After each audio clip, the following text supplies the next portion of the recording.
ఇది మా water Apple చెట్టు. ఈసారి కాయలండి చాలా బాగా కాసింది. చూస్తున్నారు కదా, పెద్ద పెద్ద గుత్తులు గుత్తులుగా వచ్చాయండి. ఫస్ట్ క్రాప్ ఇది మాకు. ఇంతకుముందు కాసింది కానీ ఇంత నిండుగా అయితే రాలేదండి. నేను దీని మీద పెద్ద కేర్ తీసుకోలేదు.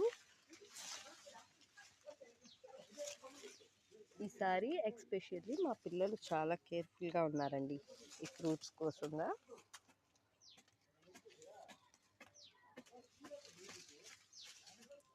ఇవి మనం బయట కొనాలంటే చాలా ఎక్స్పెన్సివ్గా రేట్ ఉందండి.